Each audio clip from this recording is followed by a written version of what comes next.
Hey everyone, welcome to another Tax Tip Tuesday. I'm Alexis Galati of Cerebral Tax Advisors, and today we're going to talk about the Augusta Rule. Now, I'm not sure if all of you know what the Augusta Rule is, but basically it's a really neat tax strategy that allows you to earn tax-free income. Now, the Augusta Rule actually came from the golf tournament that they play in Augusta. And because what basically people did was they rented out their homes for that 2 week period. And basically they don't have to pay any tax for the income earned on that rental.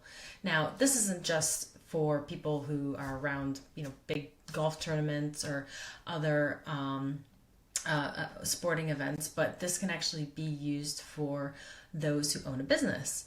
And so the IRS revenue code states if a dwelling unit is used during the taxable year by the taxpayer as a residence and such dwelling unit is actually rented for less than 15 days during the taxable year, then the income derived from such use for the taxable year shall not be included in gross income of such taxpayer. So plain English, that means a taxpayer can rent out his or her residence to someone else, including a corporation, for 14 days or less during a calendar year and not report that income received from the rental.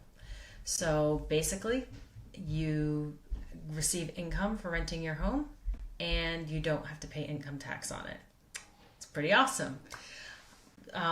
So thinking about it from a person who owns, their own corporation, like an S Corp or a C Corp, how can we go and,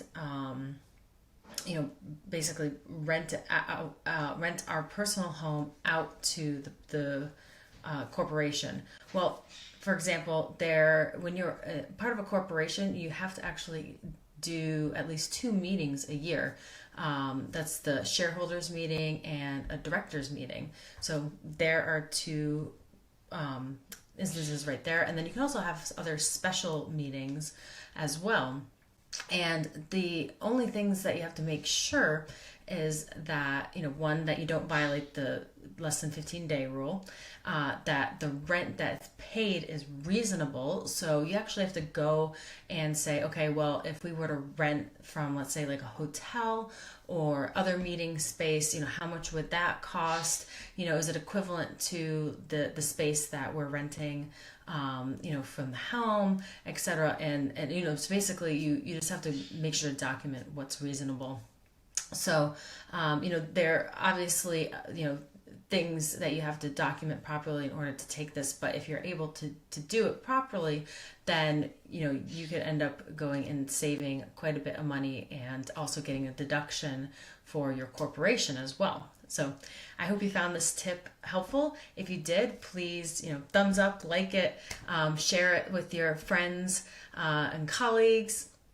And please feel free to follow us on Facebook, LinkedIn, Twitter, on our YouTube page, our channel that has a whole bunch of other great tax tips. And don't forget to like Cerebral Tax Advisors, so then that way you can stay up to date on all this. And our blog too. We're in lots of places, like most companies nowadays. But anyway, like I said, I hope you've enjoyed this. And if you have any questions, feel free to contact us. Have a great day. Thanks. Bye.